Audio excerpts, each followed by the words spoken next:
This is Limited Supply, the place for refreshingly real takes on what D2C is really like. We're your hosts, Nik and Moiz. Let's start talking about money. All right, we're back. We've got the third or fourth episode. We still don't know which one this is. Yeah. We're going to figure it out. Workweek's got to figure out if they're going to allow it or not. Yeah, that's right. We just finished a Rumble workout. I think I hit an all-time high in terms of calories burned. That was 1,060 for me. That's crazy. 14.9 on the Whoop strain, if anybody listening has a Whoop. Okay, so we got a bunch of stuff to talk about today. Mostly, it's some of the stuff is things that we wanted to cover last week and didn't get a chance to. One is what credit card should you be using. Another is state sales tax, which I think is a huge, black hole for businesses. Buy with Prime, because a few more details have leaked out. Snap earnings that came out. Some SaaS pricing if we get a chance to get there as well. But let's start with credit cards, because I think that's where we ended our last episode. Yeah. You had name dropped Parker for credit cards. Yeah. And tell me, do you use a Parker card? Tell me about Parker card. So we mainly use American Express Business. Do you use the gold or the platinum? Platinum. Okay.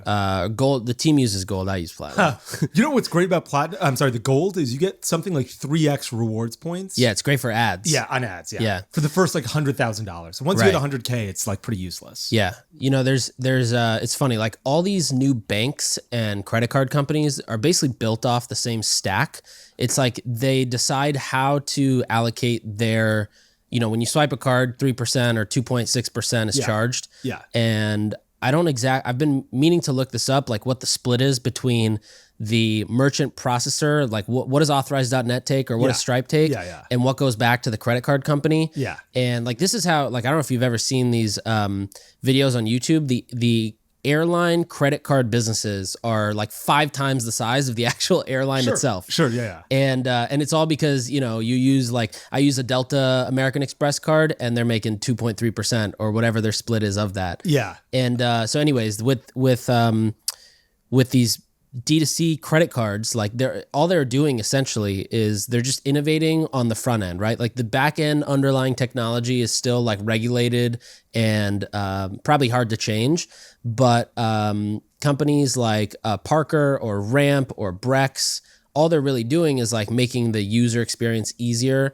whether you're a media buyer or a CFO. And so I think it's kind of interesting. Like Parker is one where I don't think you would use Parker across your whole business, but you could use it in ads because you get like 60-day payback with no fee. And then, their intro offer, for example, is interesting. For the first, I think, 30 days, you can get 3% cash back. So basically they're saying like everything we make and maybe plus a little bit more is going straight back to you. Yeah. And that's our cost of customer acquisition. And then we're going to keep that fee and you're not going to have to pay a % on top of a 60-day rolling. I think there's a lot of things to digest there. A few things that I want to mention. One is you use a Delta American Express. Only because, have you seen it?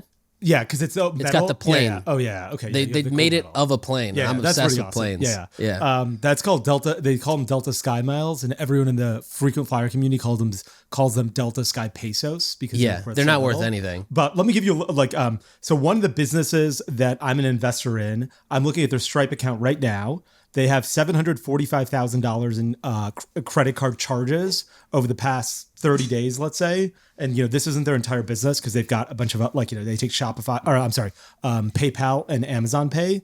And their network costs. So basically the amount that Stripe has charged them is, the network costs are that they pay interchange. So basically the amount Visa gets is $18,000. That's how much credit card fees that they've got. Right. And then which is what, 18,000. And this is processed through Shopify Pays? No, payments? directly on Stripe. Yeah, directly through Stripe. Okay. 750, 1, 2, 3. So yeah, that's 2.4%, and that includes the credit card swipe fee and everything. Okay. So they're paying. That's pretty good. Yeah, they're paying 18,000. These guys have great rates. Yeah. 18,500 in network costs, and then Stripe is getting $2,140.53 on this business that charged $745,000 in the last 30 days. So Stripe's cut is 2,000 out of 745. The banks are 18,582 out of 745. Wow. Just for some context in terms of how things get split up. When I think about credit cards, I think of two different things. One is some businesses are like, look, we need terms because we're using this as a financing. Right. And those instances, I think the Parkers are great. There have been a lot of good and bad things said about Brex. I think Brex sort of pioneered this industry. Agreed. Of like coming out with new credit cards or at least making it big. The problem was they consistently change their underwriting standards where something will happen and they'll be like, oh my God, we're no longer giving you any terms. We're shutting down your account. Yeah. I had an American Express card, and when COVID hit, one of our businesses, I had an American Express card. One of our businesses got a call from American Express and was like, "Give us your new financials because we're getting scared as well." They never changed the the credit they were giving or anything like that. Brex changed credit lines for a lot of businesses and shut down a lot of accounts when they thought there was market uncertainty. Their underwriting. Yeah, I feel like they also just announced if you didn't raise money, you're not getting a Brex account. That's terrible.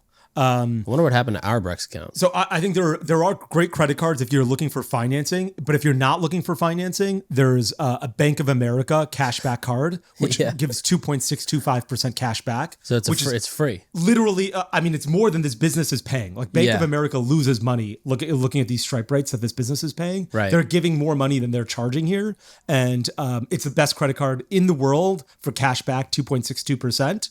There's other cards that may be better if you try and optimize for things for miles, like that American Express Gold. You get three points for every dollar you spend on Facebook ads for the first $100,000. Right. If you have less than $100,000 in spend a year, it's great. If you have $200,000, you can probably get 2 American Express Gold cards. If you've got 10 million in Facebook ad spend, you don't have the ability to get 100 different American Express Gold cards. At some point, it stops. Yeah. I got to meet the Marriott's. I was using SPG a long time ago when I was running native in 2015. I got to meet. And the other thing I love about credit card cash back is it's tax free. So you get 2.62% back from this Bank of America card, right, tax free, which is, add 40% because that's how much you'd pay in taxes, right? So it's basically 3.5, 3.7 on this credit card, which is really amazing. Yeah. And so one guy that I know has been running this business, he's gotten $1 million in cash back from this Bank of America card. Wow. And it's tax free. Wow. And that $1 million is tax free, so it'd be like earning $1.8 million. Yeah. It's pretty crazy. That's amazing. So I'm if your business can do it, I try and optimize for the points. Right. I got to meet the Marriott CEO once, and I was like, who has the most Marriott rewards points? Because I thought it was me. I'd spent so much money on my Marriott credit card or my SPG credit card. You were doing that for native ads? Yeah, in 2015 or really early on. Yeah. And he's like, someone has 5 million points. And I was like, dude, I've got way more than 5 million points. You don't know what you're talking, who has the most? And he's like, go talk to our VP of loyalty over there. She might know. And so I was like, hey, I just talked to Arnie and he said to talk to you, who has the most Marriott credit card rewards points or most Marriott points? And she's like, someone has 25 million. I was like, no, I've got more than 25 million. It's not them. I was like, who is it? You must know who this is. And they're like, believe it or not, our system doesn't allow us to sort by who has the most points. So we know how many points people have in general, in cumulative amounts. Yeah. But we don't know who has the most. So they're like, we don't know if, and I had something like 40 million points at that time. Wow. And they're like, we don't know if this is the most or not. But I was trying to get the most. So your credit card stack was Amex and then Marriott? And United and Capital. I've been through many because once you get enough Marriott points, you're like, okay, I need to diversify. Right. Then you get enough American Express points. Then you're like, I need to diversify your vacation streams. Yeah, that's right. Yeah. And I've got north of 20 million Marriott, north of 20 million Amex. Yeah. North of 10 million United. I love a credit card. If you invest in a business and a founder is like, all right, we have the choice between the 60-day payment terms, Ramp. Let's say you're also an investor in Ramp. Yeah. Ramp as an option. And, what you did. I'm going to go use whatever because on my weekends, I'm flying somewhere and enjoying the weekend. Would you say that the points belong to the business? Or would you say hey, founder, go use those points on your own? I generally think it's the scale of the business. And, most guys who are raising money are probably not in a situation where they're throwing off a ton of cash. And so I think it belongs to the business. And, I heard from the rumorville that basically MeUndies was using this Capital One card that gave you 2% back to help them reduce the cost of Facebook ads by 2%. And I really respect that. There's a business I'm an investor in that's a pretty big scale. And they're like, in the contract with the, with the CEO, they're like, your credit card rewards points are yours as your bonus. That is your bonus for the year. Oh, wow. And so it does get to like, sometimes we're talking about 7 figures a year in value. And that's not nothing. So I think it is worthy of a discussion and a determination of who these points belong to. And I think people can be open and honest about it and be like, these points are mine or these points are not mine. Right. Yeah, makes sense. But the hard part is when you sell the business, the bit like, P&G didn't buy my Marriott points, right? Like they bought the business. And so those Marriott points remain. Can you not transfer them? I have no idea if you can transfer them. To be Do you still have access to them or no? Yeah, those are my Marriott. It's pre-acquisition. It wasn't like, and you list out the balance sheet. I wasn't like, we also own Marriott points. Yeah, right? yeah. I was like, that's not part of the transaction here. Got it. Okay, cool. Interesting. Okay. So that's, I think, a great summary of credit cards. There's a Bank of America card, which I think is a fantastic if you're looking for. And is there a limit to the cash back there? Oh, okay. What you do need to do in order to get that much in cash back is you have to have $100,000 in a Bank of America account sitting in like cash, or like, in your Merrill Lynch account in investments, and that's fine too. But you need to keep that $100,000 there, and then these guys throw off 2.625%. Wow, that's a huge hack. It's insane. It is so much money. I mean, you're getting 3.5% back. If you spend $200,000 a month and use that card, you can pay for a TikTok content creator to work for you for completely free as a result of those points. Yeah, that's tax free. Yeah, definitely. Everybody should be doing that. Yeah, it's fantastic. I mean, you just have to not need terms, right? Because they give you 30-day terms or like the regular terms of a credit card. So as long as you don't need those, as long as you don't need more than that 30 days to pay off the card, everyone should be using the card. Agreed. Okay, let's talk about state sales tax, which I think has been a huge black hole, and someone needs to get Congress to step in, because basically what happens now, when I was running Native independently, we already had to remit sales tax in every single county in California. And I was like, there are 50 counties here, and I got to do this quarterly by hand, and I got to upload all this information. This is too hard. And now, you have to do it in every county in every state if you're a business doing north of $5 million.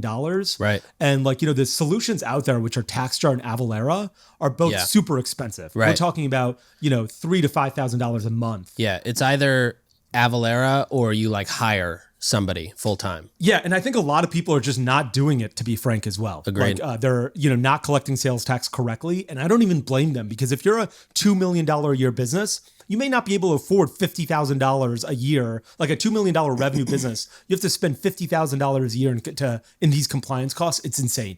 We need a federal law here so that every state isn't doing their own little bullshit. Agreed. And county. And county, yeah, it's crazy. Yeah. Do you think there's an opportunity for someone to be like, all right, I'm going to charge you $10,000 as a one-time thing. I'm going to come in and set everything up. I don't. I think it's more complicated than that, because every quarter, sometimes some counties are every month you need to remit your sales tax. Some counties are every quarter you need to remit your sales tax. So you've got to be get the amount of sales tax that you owe to that county at the end of the month. It's almost the end of July, at the end of July, and then remit it. And some businesses, some counties, you got to wait till, the end of September and then remit it. So you got to know which counties to do. How did you guys do it? We did it before the law came out. So Wayfair came out in 2017 or 2018. In 2015 and 16, you didn't need to do that. Got it. Then this law came out and everyone's like, we don't know what to do here. Yeah. And there's still a little bit of a black hole, I think. I wonder who was behind the law creation, Avalara. Yeah, I think Amazon was also being like, we need a lot more clarity, and we don't care if we have to pay state sales tax, because we can collect, and we've got for us it's worth it. We're doing billions of dollars, 50, but for a $3 million a year business, it's really tough. Yeah. And I think there's the part where this gets a lot more tricky, because okay, if you're in compliance or not in compliance, there's probably somebody's doing something that's not in compliance right now. Warren Buffett has this great quote. He's like, if a police officer follows you for 50 miles on the road, he's going to be able to pull you over for something. Right. You're going to have committed some traffic violation. I think most businesses are not in compliance with at least one thing here. The hard part is here, when you sell your business, that state sales tax is a big issue now in sales of businesses, where sometimes if I'm buying your business, I'm like, have you remitted state sales tax? And if you say no, then I'm like, okay, I was going to pay you $1 million. We need to put $200,000 in escrow in case any state comes after us. And some will say, instead of the $200,000 in escrow, I was going to pay you $1 million. Now you get $800,000. I'm going to take that $200,000 and actually go out, pay off the states that you owe and have not paid. So it's affecting M&A deal prices. And some states are saying you're personally liable for it. If you collected it and didn't remit it, You as the CEO owe the money out of your own bank account personally, not the company. Wow. And so it's really affecting, like I know founders who are in trouble here as a result of collecting and not remitting in every state, which they shouldn't have done. But now they're like, we might be personally liable for this. Right. And we never thought of it as our money. It was sort of business money, right? Right. Like, it was like a cash flow helper. yeah, exactly. Yeah. And they shouldn't have done that, no question, but they're personally liable for it. And that's a huge thing now. Wow. That's gnarly. Yeah.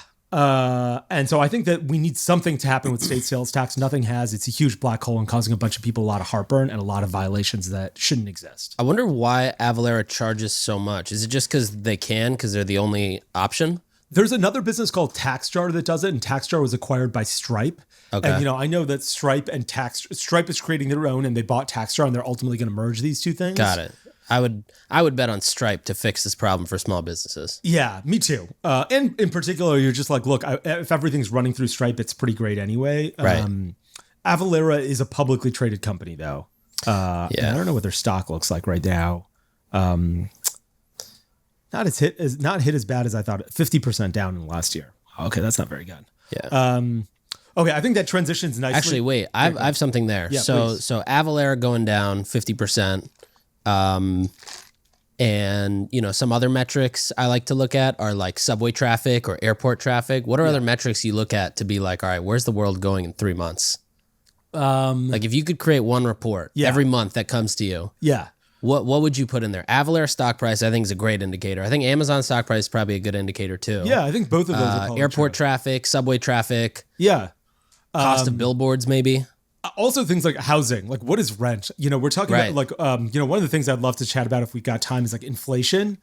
Inflation print in June was 9.1%, which is crazy, but a lot of that was due to really high gasoline prices. House prices, I own something like 200 single family homes that I rent out. And so the rents in these, I bought this fourplex about a year and a half ago. And I thought, okay, the rent is going to be $1,200 per unit. And so I can afford to buy this. I paid $600,000 for 4 units that were brand new construction. And I was like, I'm going to rent them out for $1,200 each. I get $4,800 a month. I've got a little bit of cost in terms of property tax, which I got to maintain. There shouldn't be much repairs because it's a brand new building. Mm-hmm. I rented them out. By the time, so I was like, okay, I'm going to rent them out for $1,200. I made the offer. We signed the contract. I closed the deal, and it took about 45 days for all that to happen.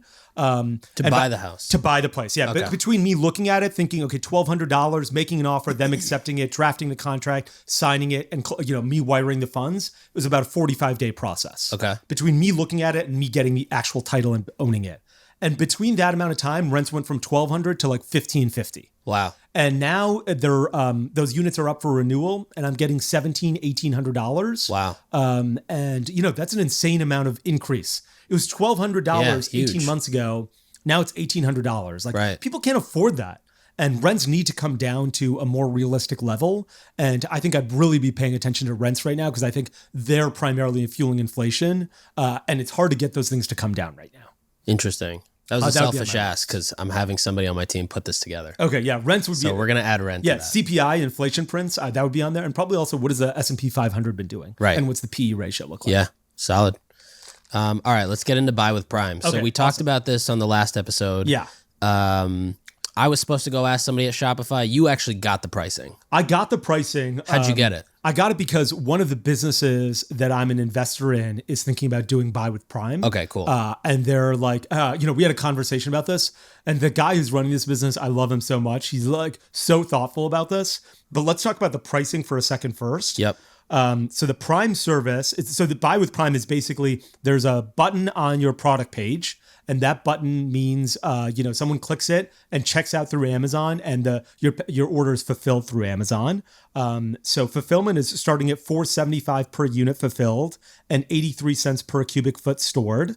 The Prime service, so actually the Amazon fees around this, not the fulfillment services, are 3% of the order value. Wow. $1.50 minimum. So, if you're selling a $10 item, this is eating up 15% of your cost. So it's a little bit tough. If you're selling a $30 item, okay, no problem.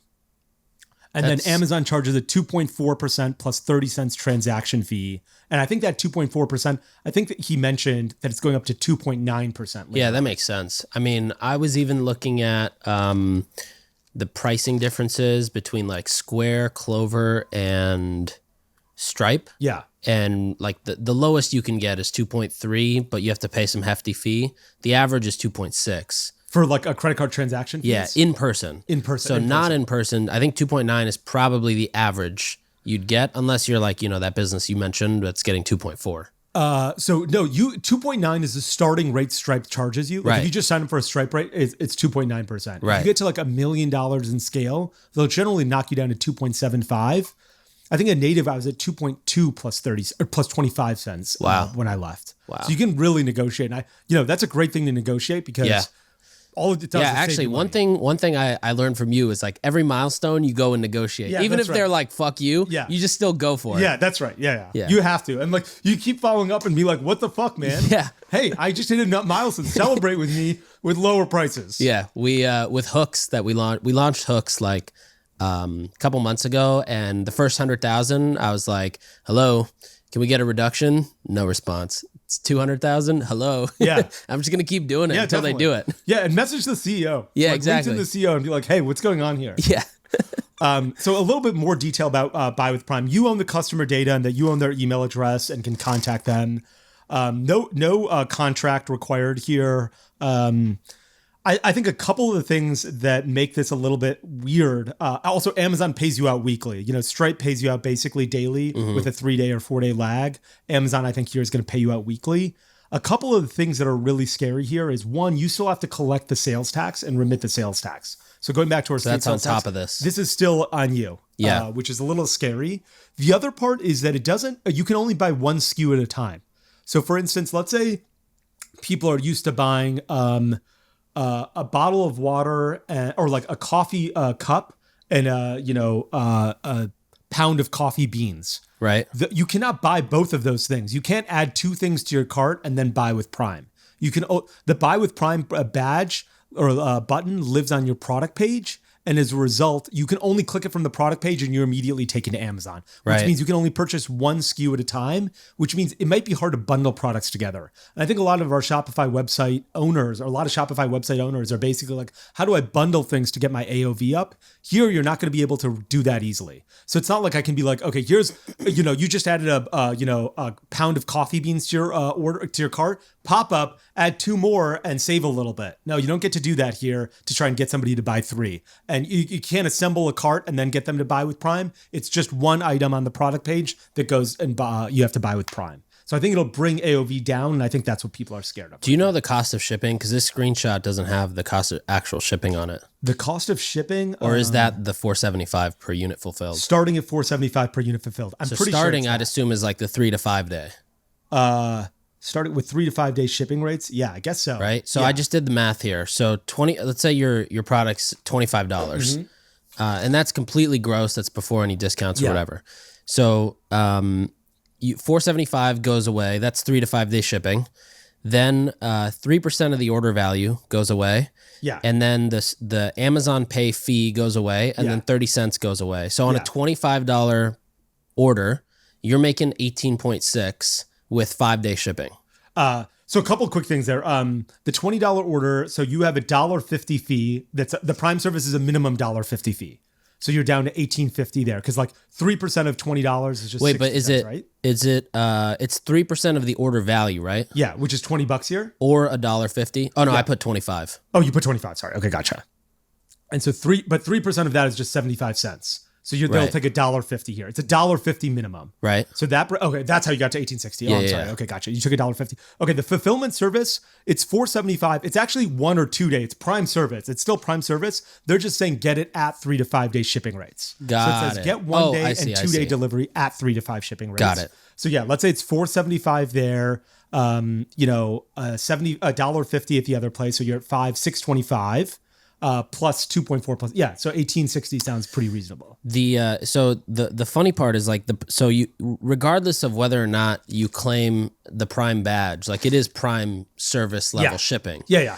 The badge thing is so interesting. Like, the Whole 30 badge is another one. Like the The Leaping Bunny badge is another one. These badges are massive businesses. Yeah, they are massive. And they businesses. have annual renewals or percentage based on order. Yeah. It's insane. Even the Susan G. Komen breast cancer, costs you money. have to pay tens of thousands of dollars to promote that. If you win the Allure, or to donate money. If you win an Allure Beauty Award and then you use the badge money to say, hey, I won an Allure Beauty Award, they're like, we're charging you here. Yeah. I recently, I got an email where I'm like, you've been nominated as a Beauty Icon of the Year, nominee or something. And they're like, to accept this nomination, pay $750. I was like, you guys are criminals. Yeah. You guys are literally like just making up awards at this point. This is a complete scam. But like, the Amazon stuff, a lot of the charges are, you're going to have to pay anyway. Like 100%. That $475 fulfillment, that's cheaper than you're going to pay. The Amazon Pay cost, 2.4% plus 30 cents. That's what you're going to have to pay as well. The Prime service is different. But, the customer gets the product in 1 to 2 days. Yeah. And I think Amazon handles returns and customer service. So it also makes it a lot easier. That is nice. The customer service is it's basically just launching today. I think the benefits are huge. Fast service. No one, you log into Amazon, so your address is saved, your credit card information is saved. So very few issues with conversion rates. I think the hard part is just your AOV is going to take a hit, and is that okay? So the screenshot we have is just one slide, but the notes you have. So back to the AOV thing, you can only sell one unit. Or you can sell more than one unit, but one item. So it lives on your PDP page, right? Right. So let's say you're selling this bottle of water you got here. Yeah. That bottle of water is, you click buy with Prime and you're immediately taken to Amazon site. I see. It's you just can't go around and continue orders. shopping. Got it. And build a cart and be like, okay, I've got this cart. Let me go now buy with Prime. I'm going to go buy with Prime. No, because Amazon might not have all those items in stock, right? So you might be selling that bottle of water on Amazon, but you might not be selling that iPad on Amazon. Got it. So people can't build a cart. They can only do it right off the product page. Got it. Makes sense. So anyway, you're really curious to see how this works out in the next few months. Yeah. I'm sure brands are going to adopt this. I wonder what the uptake rate is of those brands and then of consumers. And do consumers get way more comfortable? I think it's a genius part on Amazon's move, which is you were driving all this Facebook ad traffic and TikTok ad traffic to your website. Well, we're going to capture that too now. Yeah. So I think it's really genius on their part. Agreed.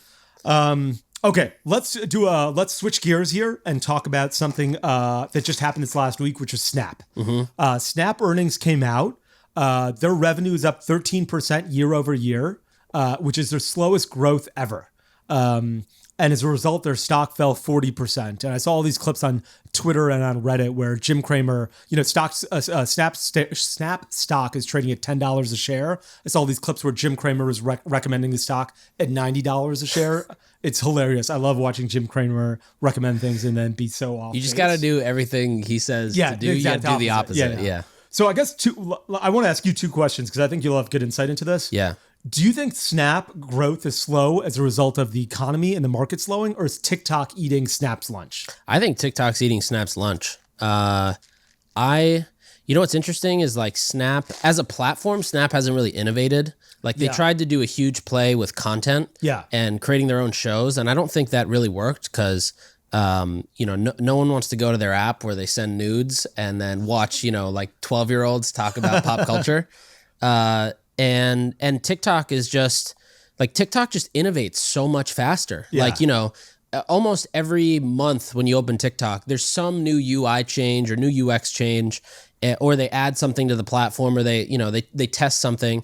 Snap just doesn't test anything. Yeah. And I feel like all the people I have on Snap are the people I don't care about looking at what they're doing from high school. And I think their ad product too hasn't been insanely innovative. So yeah, I just don't think, I remember testing Snap ads when it was in the alpha. Yeah. And I did it at Hint, and this was pre-Pixel. And I remember the first, couple $1,000s of ad spend. It was the ad would load and then the web page would load behind it, and it completely fucked all your retargeting audiences and your analytics because everything was a page view of half a second with a bounce rate that went through the roof. Yeah. and then we stopped using it, and then I don't think it was ever a huge part of the stack. I do remember a friend of mine worked at Remoa. He did all their digital acquisition, and he said that their retargeting on Snap was great.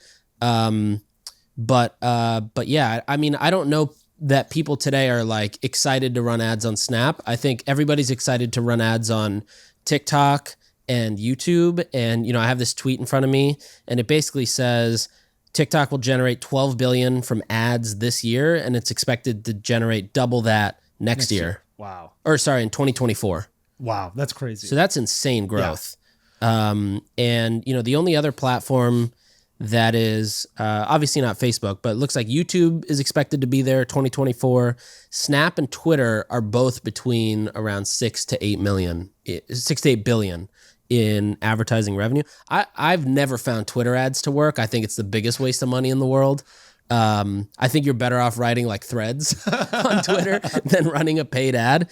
But yeah, TikTok ads work. I think YouTube ads work. I just think it's a platforms where people want to spend time and where people are there to be entertained. Twitter, I'm not there to be entertained. I'm there to learn something. Yeah. And Snap, I'm not sure I'm there to be entertained. I'm more there to communicate with people. Exactly. Yeah. So it's definitely hard. It's almost like, running ads on Messenger or WhatsApp. Exactly. It'd be a very different experience. Yeah. It's the mindset of whoever's using the app is just, it's not there to consume ads. Yeah. Like I remember Netflix was like, we're not competing with television anymore. We're competing with TikTok now. Like it's really interesting to see how the market has evolved. I'm not sure, what's crazy is that Snap has very few e-commerce advertisers. Like I remember when I was advertising, I also started advertising on Snap during the alpha or the beta. And I remember doing a call with their team and being looking at the platform and I was like, this is garbage, but it's, such cheap eyeballs. So I've got to try it. Like that's the benefit of having to deal with garbage is you get you get lower prices. And for like a month it worked. And I remember thinking our business is doing really well right now. And we don't have enough inventory. So I'm going to turn off my Snap ads, but in about 2 or 3 months we'll have ramped up our inventory and then I'll turn them back on. And so I was almost saving them as like a bullet in my, arsenal. And then 2 or 3 months later, I tried to turn on Snap ads and they were terrible. And I was like, well, I lost the opportunity here. And it really made me realize, one, I should take advantage of those opportunities. Sure. And things don't just stick around for a while.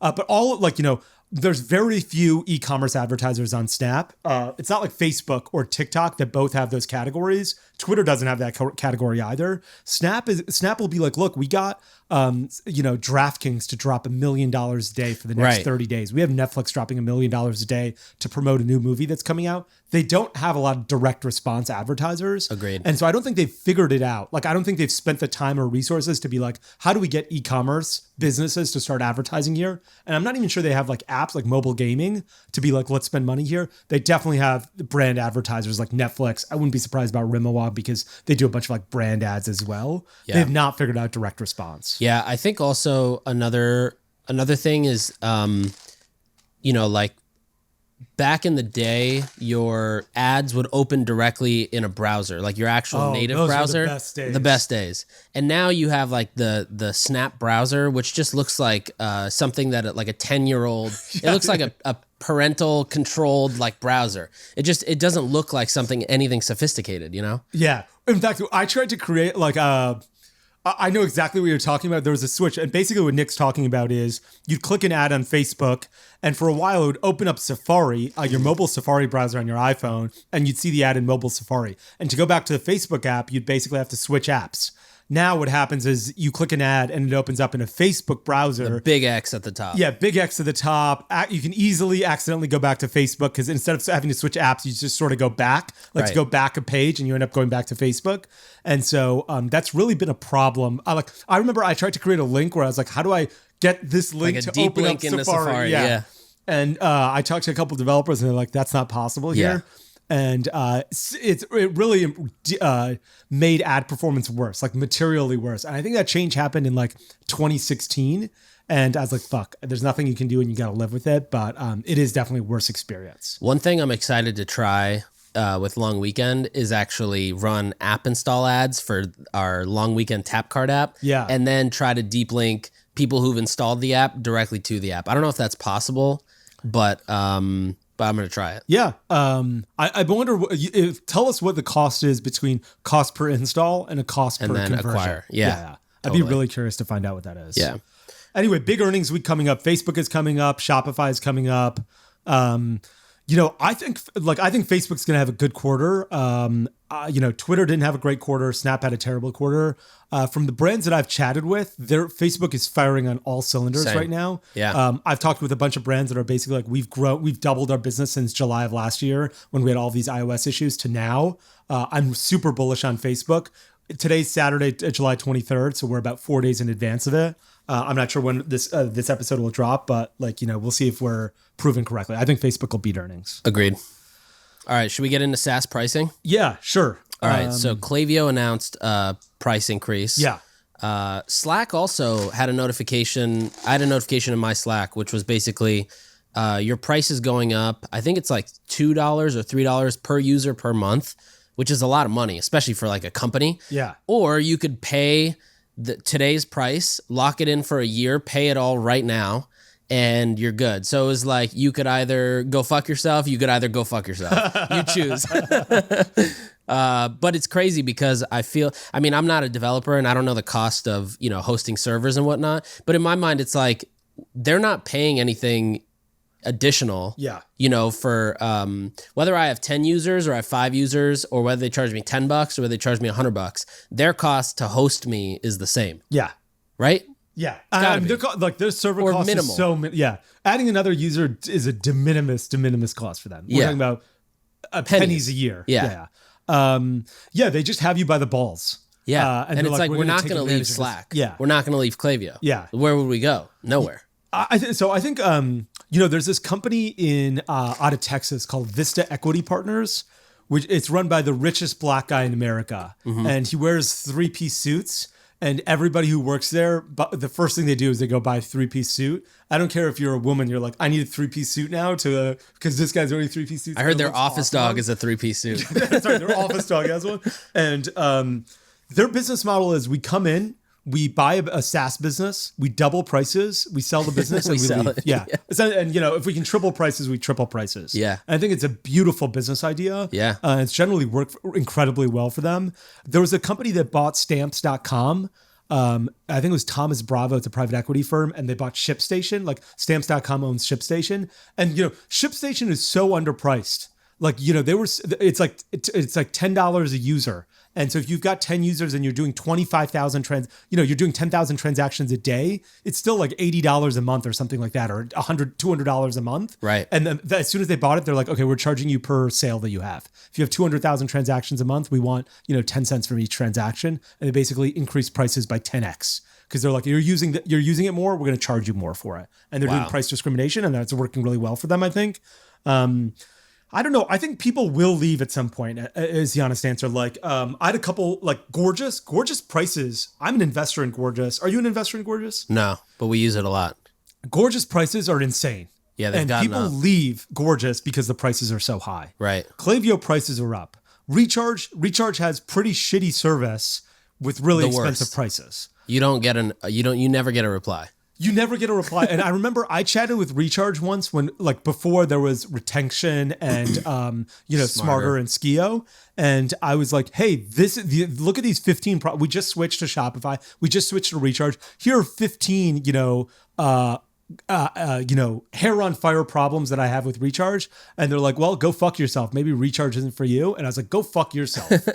And there was no other option because they had monopoly power. Yeah, they were the only one. Else. Yeah. And now that they don't, I'm sure these businesses are eating their lunch. Yeah. Because everyone's been pissed off at this company for a long time. Yeah. They haven't done anything. They've raised a fortune from Summit. Summit's just like raise prices, do nothing, fuck your service, fuck your customers. And all these brands are coming in eating their lunch. I think that'll happen. Like these prices have got to come down. I think so too. I think Klaviyo. I'm not sure what happens with Klaviyo. Like, do they lose customers? Do they not? I think so. I think they will lose some customers. And I think in particular, if you're a new brand and you're looking at pricing, if you're an old brand or you're doing $10 million a year, it's already hard to switch and you've got flows built out. If you're a new brand starting and you're like, oh, you know what? OmniSend offers 90% of the features that Klaviyo does. Maybe I'll use OmniSend to start out with. Yeah, I remember.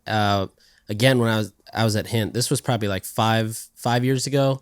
I messaged the CEO of Recharge on LinkedIn and I said, for the love of God, please make it easy to make a cart direct permalink. Yeah. So I can build a landing page. You click one button, it drops you in the cart, variety pack with a subscription. he said it'll be out by January next year, 2018.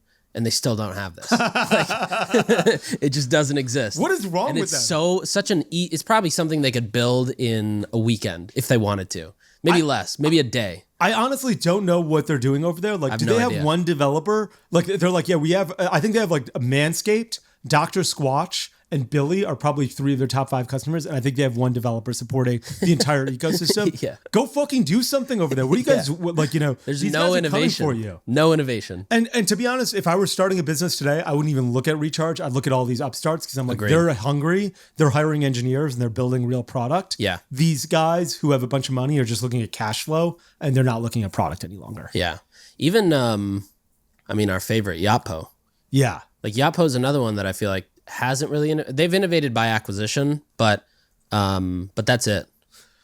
Yeah, I think they're learning their lesson a little bit because before I thought it was just me shitting on them on Twitter, and I remember my favorite tweet ever that I wrote was, if you want to save money on income taxes, use Yotpo. You'll have no income left. Ask your accountant for more information. But like now they're like trying to put some basic starter prices on their website. Like I had a conversation once with one of their executives and they're like, we're going to do this in 2 weeks. And that was a year ago and it didn't happen for like 6 months. Yeah. Now I do see some prices. It says starting at, and like, the starting at plans are so small that if you're doing any scale, you have to give them a call. And there's so much price discrimination. They lock you into contracts and they don't let you out of contracts. And I think everyone still hates them. And I kind of do too. But I think they're like, when I talk to people who work at Yotpo now, they're like, we understand that this is a problem for people. Yeah. And before they're like, go fuck everyone. We're Yotpo. We're the man. Right. Give us your money. Right. And now they're like, okay, I see people hate us. There was a time a few months ago when they really wanted to partner up with me and do something. Yeah. And pretty hefty offer. And I was like, guys, until you change your pricing, nothing's happening. And then I think that like Saturday or Sunday, I got an email from somebody in their marketing team and it was like to a Google Sheet link. And it was like, this is our new pricing going live next week. Wow. And I was like, wow, okay. But then, we'd already decided to jump into Okendo. Yeah. Yeah. Well, good for them for at least like changing their pricing. Yeah. Honestly, I feel like that's one of the things that startups do. That it's like a byproduct of a good startup is you change the industry. Yeah. Like you force everybody to do better or innovate more or drive more value. Yeah. And that's why like Avalara is not going to do anything right now because there's nobody there. Yeah. But, like Reviews is going through that. Zendesk went through that with Gorgeous. Yeah. Maybe somebody's going to do that in email. I'd be shocked if somebody doesn't. Klaviyo like changed the industry and made MailChimp create like real I used MailChimp in my first business. It was like, do you want to email everybody or nobody? Those are your options. Right. And there was no segmentation possible. And Klaviyo was like, let's show you what segmentation can do and really change that industry. Yeah. Yotpo pricing is still insane. And so I still can't endorse. I respect that they're thinking about it finally, but it's still outrageous. And I'll tell you the reason that I shit on them so much is when we were looking for a review service at Native, I think they wanted like $80,000 a year. And I was like, I'm going to buy you a fucking S500 Mercedes-Benz every year to run reviews. Are you fucking kidding me? Is the CEO going to give me a blowjob in the back of that S500 daily? Get the fuck out of here. I was so I was never more upset at them. I was like, this is criminal What'd you end up behavior. using? We used Stamp.io. Okay, nice. Which sold their business for 100, right? I think it was for 100 million or like 85 million and a $15 million earnout, something to that effect, to eCommerce. We should talk about eCommerce. I haven't done enough research yet, but their stock prices come down quite a bit. What are your thoughts on order-based pricing in general? I can't stand it because I know their cost doesn't increase at all. It's like the Slack thing. Their cost increases maybe a penny a year for an extra 1,000 orders. Yeah. Well, I understand why people do it because it's basically like if I was on that side, it makes sense. Price discrimination. Yeah, like it's like a printer, right? Like the more you need this printer, the more you'd have to buy ink, and ink is where we charge you. We don't charge you for the printer; we charge you for the ink. And same thing with like Gillette razor blades, right? Like that razor blade is a fucking fortune. What's going on in there? Yeah. What are you guys doing? Is there baby stem cells in the Gillette razor blade that it costs $8 for 5 blades? You guys have been making this for 100 years, right? Yeah. The cost can come down or no? You have a machine, or are you guys doing it by pounding steel by hand? I don't understand what's going on here. So I think there's a lot of those businesses. I hate order-based pricing too. I'll tell you the one exception to it is text messaging, where text messages right, because they have an actual cost. Money. Yeah. They have a cost to Twilio. Yeah, that cost is legitimate. Yeah, that makes sense. But like the prices based on order volume makes no sense. Also, I think if you're a reviews company, you should price based on how many reviews come in, not how many orders are made. Yeah, you know, because right. like you could let's say like you could get your reviews app set up and just have a terrible onboarding, and then your arbitrage is having a bad onboarding but still charging everybody by the order. Couldn't agree more. Yeah, you know? Yeah. We used at the time, Stamped offered us flat fee pricing. They're like, get as many reviews as you want. Don't get as any reviews. We don't really care. Right. This is your price. And their service used to be incredible. Pre-acquisition, right. Their service was you'd email this guy. I'm not sure if Tommy's a real person or not. I'd email him at 2 a.m. San Francisco time or 2 p.m. And in both instances, he'd respond in like 30 seconds. And I'm like, the same person is just working 24 hours a day, has never slept.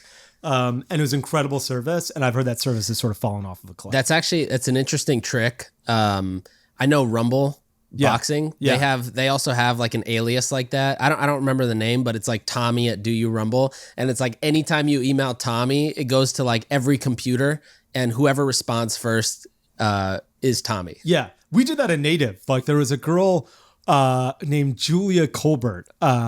And I'll tell you what happened is when I was starting this thing, I went to a high school with a girl named Julia Colbert, and she had posted on Facebook when I was like creating my Help Scout account or like our customer service platform. And so I was like, okay, I need a girl's name because we're selling primarily to women. I want them to feel comfortable chatting with us. So I just took her name and put it on our Help Scout account. Smart. And she's gotten married, and so has a different last name, and I don't know what it is, but so there are 30 customer service agents at Native. They were all Julia Colberts. Yeah. And we'd be like, how many tickets are in Julia today? Yeah. And people would be like, so is this a real person? And at one point I was like, let me ask her, I'll fly her in, and I want her to meet the customer service team.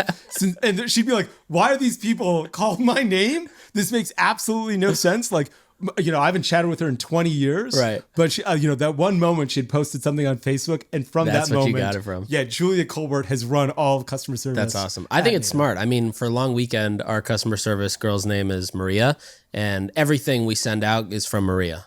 Yeah, I think it's a great thing to do. No one wants a company to email them. Yeah, no one. You want a person. Yeah, they want a person, and like they want someone who they feel like they have a connection with, and they can be like, "Hey, here's a problem I'm having." Right. And one of the reasons we chose Help Scout instead of Zendesk, because if you get a customer service email from Zendesk and somebody responds, the response is like right above this email, like you please add all text above this line or something. Right. And I was like, this is so impersonal. I basically want our customer service to look like some person is sitting in their living room using in their Gmail. Underwear, responding to you via Gmail. Yeah. Because I want you to feel like there's a personal connection between you and the CS agent that we've got doing this. And that's why we used Help Scout, because it looked like it was coming from Gmail. That's awesome. All right. If you had 3 businesses to start. Yeah. Here's business number 1. Yeah. High AOV, low consumption, maybe once a quarter. 50% margin high AOV, low consumption. Yeah. 50% margin. Low consumption means low repeat purchase. Repeat purchase. Yeah. And it's not a subscription though. Second business is low AOV, high consumption, 80% margin. It's bought once though. So I guess it wouldn't be high consumption. It'd be low AOV, 80% margin. You buy it once. Let's say it's like $30. Third business is low AOV, subscription, 15% margin. Which one would you go for? I really like repeat purchase businesses. So I'm not sure which one that is on this list, but I think the third one. Okay, gotcha. Subscription. I think the trouble with single purchase items is that there's a big market for them possibly, and then everyone buys it, and that's the end of the business. Because you have good days and bad days of Facebook ads, but at some point you max out that scale because, look at Casper mattresses. I looked at Casper's 10K, and they're like, we have sub 15% repeat purchase rate, which makes sense. Like, how often are you buying a mattress? Right. But that means basically they sell you this $700 mattress. They have to be profitable, and they never talk to you again. Like, that's the end of the relationship. And with Native, what happened is that we just constantly kept building a larger and larger loyal customer base. And that fueled our growth and our revenue and our profitability. And I remember like in 2017, we did like January 2017, we did like $1 million or $1.1 million in revenue. And I was like, by the end of 2017, I want to do $1 million in repeat customer revenue. Mm-hmm. And we did that in like May. And what was your average percentage of repeat or subscription versus new? it changed over time. Like, Sure. at the beginning, you're all new. And then, as you continue to grow, like, when we're probably What doing about when you were like constantly growing? Yeah, so I guess like 20% of customers were coming through as subscription customers. Okay. 80% of customers were buying as non-subscription customers. Most of our repeat customers came in as non-subscription customers. And they came back to the product over and over again. And then, like the $1 million, that $1 million, you don't have to acquire those customers. You send out emails or whatever. And so we were super profitable on them. We're probably generating $400,000 or $500,000 of net profit a month on those customers. And we're not even talking about new customer acquisition.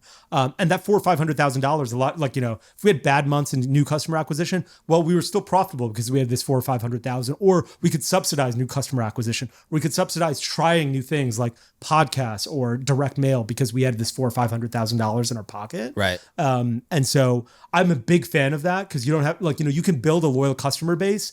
And, when things got bad for us, which happened in like Q4 of every, like, December, no one's buying deodorant in December. It's not as hot out and you're not buying it as a gift.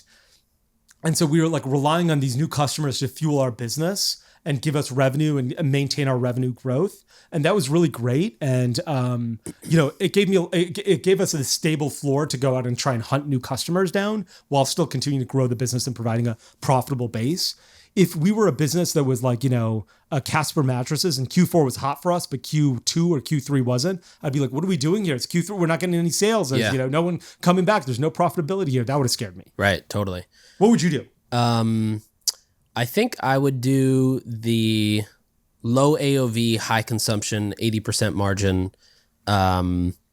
Because again, I like the repeat business as well. It's also just addicting. Like you see the numbers, you see like our subscriptions go at 10 a.m. every day is when the cards get swiped and the orders come in. And just seeing that long list of orders come in at between 10:10 and 10:11. It's amazing. It's addicting. Yeah. It's like a drug. The other great thing about subscriptions, which we did multiple times, is we'd push the we're like, oh, we're running out of inventory. Push all the subscriptions 5 days. Yeah, exactly. Because you're like, I have this stable base, but I actually don't need to charge them right now. Right. So, you get an email, but be like, okay, before that person gets an email, push that subscription down. So no one gets an email. We've got plenty of inventory for new customers. And when we get the new inventory batch in, we'll start fulfilling the subscription customers too. Speaking of email, I think one of my favorite post-purchase emails was the one you wrote for Native.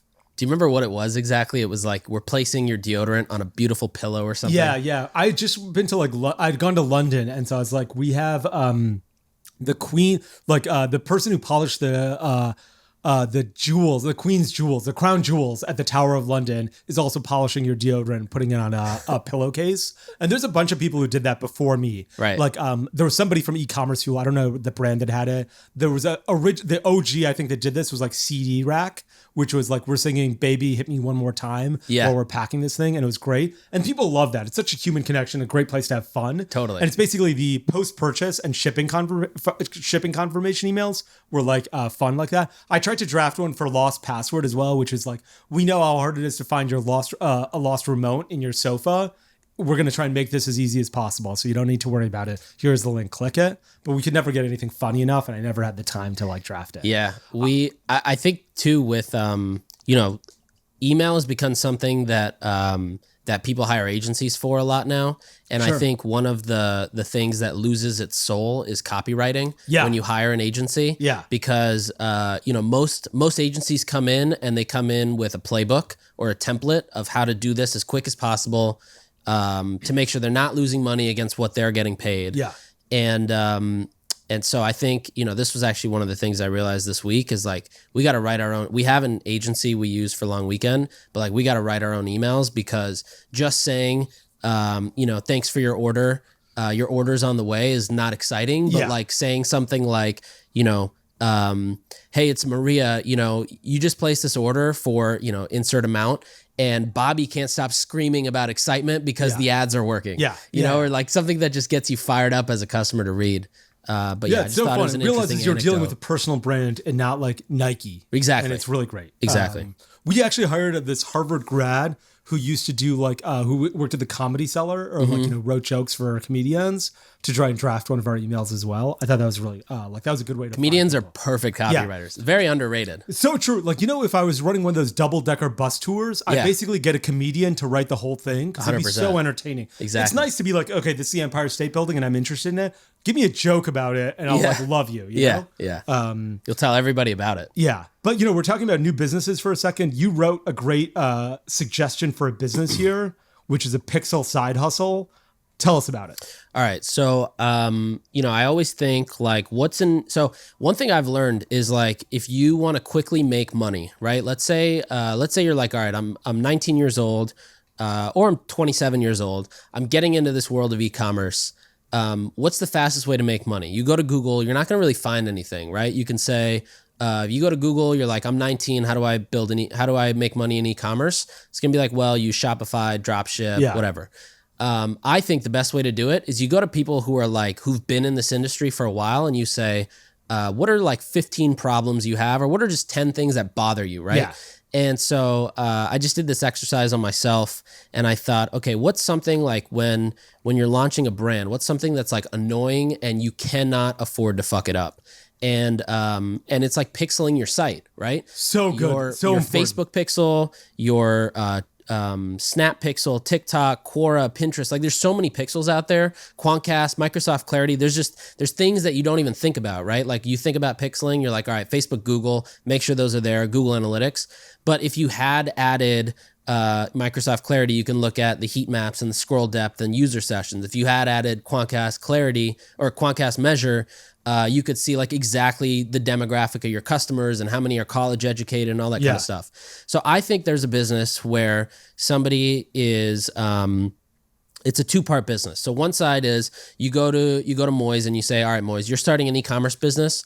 You're going to be spending, how much money are you going to do in your first year? Okay. You're going to do $500,000. Okay. How much money are you going to spend? You're going to spend $150,000 or $200,000 in ads. Let's put give me $5,000. I'm going to go get you set up with every pixel, server side tracking. I'm going to make sure that every button is pixeled so that you can have the best possible chance of your ad platforms knowing what to do. And then the second part of the business is you go to companies like Elevar and Microsoft and all these companies that you're going to install anyways. And you say, give me a cost for every brand I bring on, give me $1,000. Yeah. Right. Like, Quantcast, you're going to probably end up winning Moiz' business once he's making $1 million, to run some display retargeting. And he might spend $100,000 a month. Just give me $1,000 right now. And I'll make sure that he's so addicted to Quantcast, he's not going to want to get off. And so I think it's a great side hustle. I think it's something that you could do 3 of these a month and make $15K. And it would take you like 2 hours per store to do. I couldn't agree more with you. And I think you could go after even big businesses because like Facebook, now there's a conversion API. Not everyone has figured out conversion API or understands how important it is and it's integrated it well. Google Analytics is great. Everyone starts with Google Analytics and activates the e-commerce thing, but you're right. Buttons on the site. No one's like, okay, I have a pop-up. Right. I'm tracking the, clicks of a submission rate through that pop-up. Yeah. Through Google Analytics. Everyone's tracking it through another platform. Or like my FAQ page. What are people opening up here? Right. I need a heat map. What's the question that people look at the most? Yeah, exactly. No one is pixel their site perfectly. And it's really hard to do. Yeah. And even now, so I think you're absolutely right. I think a pixel audit, you can give away a pixel audit or do a pixel audit. Free. You're missing all of these things. I'm going to go fix all this stuff. Give me $5,000. And virtually every business that's doing $1 million a year is like, for $5,000, this is such good value add for $5,000. Exactly. And something that I can't seem to figure out. You need a lot of experience pixeling a lot of sites to be like, these are a few of the problems on the site. So for instance, when I look at a bunch of Facebook ads for different businesses, for some reason, I still see initiate checkout as more expensive than purchase. And I'm like, this is impossible. Yeah. Because everyone who purchases has to have initiated checkout. And the CPA is cheaper than the CPI of initiating checkout. And so, the pixel is wrong. The pixel on initiate checkout is firing wrong. I'd love for someone to come in and fix those pixels. Right. And nobody knows, I just don't have the time or the bandwidth, and neither do these brands to go find those people. And so I think this is a great idea. Yes. Whoever starts this should email us and we'll put you on. Yeah. And like, I'd love to, we'll endorse you right here. And I'd love to I'll give you your first 5 clients, basically. $25,000 sitting right here. Yeah, definitely. For like 5 hours of work. Good at this. Yeah. You have to understand pixels. Yeah.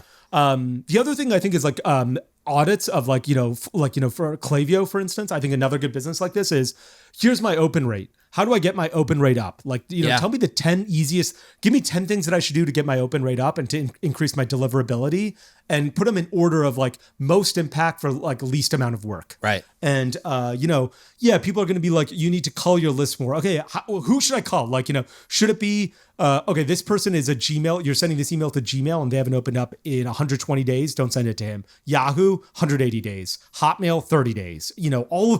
Give me like real detail here. Right. Tell me what list I shouldn't what list I should exclude. Tell me that I should switch my, DNS server from Klaviyo to my own.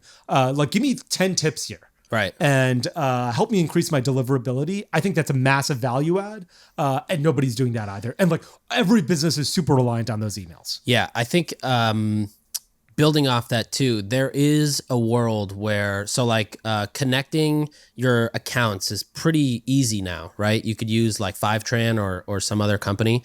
And I think there's a world where like, if I'm a direct to consumer brand, I come in, I connect Facebook, I connect organic social, I connect email, PostScript, and Shopify. And every month I get a report sent to me with data that's like, all the standard stuff, your revenue, your conversion rate, how it compared month over month, different by week, maybe quarter over quarter. And then in addition, how it compares to other direct consumer businesses or other categories. So Veros kind of does that right now. But I think you take it a step further, and depending on variables. So let's say your conversion rate fell by 50% month over month. There should almost be like automated insights that populate, and it's like, how can you populate 100, maybe it's like 1,000 tips based on different variables, and then it just automatically gives you that report every month. Another way to do it is, there's macro trends that happen, and like all businesses have the same issues, and it's like, how could you be the one guy sitting in your boxers on your couch, write one report, and then attach it to data and send it to 1,000 companies every month? You know who should do that? Shopify should do the last one. Because they're seeing all this information. They should be like, conversion rates are up or down. This is what we're seeing. Yeah. I don't know why they're not taking advantage of that and providing, arming their merchants with like, arming their rebels like they constantly say they are, instead of being like, hey, we're out buying Deliveroo now. Right. I think that you're absolutely right. That needs to happen. And it would be, it could, either Shopify could do it. I mean, they'd have the best data and they'd be able to fund the right people and team to do it. But I think it could also be like some kid who's like a nerd about Shopify and eCommerce and just sits at home and charges every brand like $500 a month to just get this report. Because everybody can get a report, but it's like the insights and the why is never there. Yeah, agreed. I wish there was like something like, like an emergency alarm bell as well on my website, where like sometimes I look at my website and I'm like, okay, or like, I look at Native's website and I'd be like, okay, sales are down. What's going on here? Yeah. And so I'm like, okay, I have to look at the conversion rate. I have to look at, is the same amount of customers that come through Stripe and PayPal still happening? Yeah. Is the same amount of like, are all the products populating? Is there a problem with our checkout page? Like, I wish there was a little bit of a, hey, something's going on. Your sales are down 10% from what they usually are today. And we think this is what the problem is. There's actually a company called TrackstarHQ.com. Well, that's a terrible where it is a pretty bad name, but they claim to basically say that, you integrate everything. So like down to your Yotpo account. And if your credit card gets declined, I don't have a Yotpo account. Yeah. If your credit card gets declined on Klaviyo and all of a sudden you're not sending an email, like this tells you in Slack. Yeah. Okay. That's so good. Yes. Yeah. Because sometimes your Facebook ad account would get shut down because they're like, we think you got hacked, and you're like, I didn't. Or, your credit card, one of the issues that we got with these credit cards that we were talking about at the beginning of our conversation here was that you hit the credit limit and you forget. Like one of the important things is you better pay off that credit card on a daily basis. Yeah. Otherwise, you will stop. Forget about you. There'll be you'll go from I'm making so much money through these credit card rewards points to holy shit, the credit card rewards points just cost me 3 days of sales because my Facebook ads got shut down. Yeah. So that's really interesting. Yeah, I agree. It's got a wait list. Okay. Okay, we've got to wrap up here, but I think one of the things that we want to do before we wrap up on all of these things moving forward on all of our podcasts is give out a shout out to brands that we really like that we have not invested in, that we have no relationship with, or maybe know the people or use the product, but we really just enjoy the products. Yeah. So why don't you go first? I'd love to hear what you're a big fan of right now. I got 3 that I'll shout out. One is Caged, which is the shirt I'm wearing. Phenomenal pre-workout. It's just a supplements brand, but it's a great supplements brand. I love their HydroCharge, which is their electrolyte mixer, and their pre-workout. The second one is Whoop, just because I don't think I've taken this thing off in months. Wow. But I love the data that comes from it. Yeah. And it's got me to I don't drink alcohol as a result of wearing my Whoop and tracking my sleep. Wow. And so I love Whoop. Also, their blog is a phenomenal example of what brands should be doing if they want to have a blog. I think most brands waste money with their blog. They hire an SEO agency, which is great. But then the content they put out is, again, going back to that email agency conversation, you can't have somebody else ideating your content or your strategy with any agency. The strategy has to be done internally. And, when you have 7 party tricks of how to celebrate a wedding during COVID, no one cares. Sure. Anyways, third brand I'd say is Italic. I think I wear Italic almost daily. Boxers and socks, great from Italic. Shoes, great from Italic. Workout shorts, great from Italic. It is I have a gym bag from Italic. The quality is truly phenomenal. Really? And I'm so unashamed to walk around with wearing everything Italic because the quality is insanely good. I have never bought anything from there, but I'm going to check it out now. So good.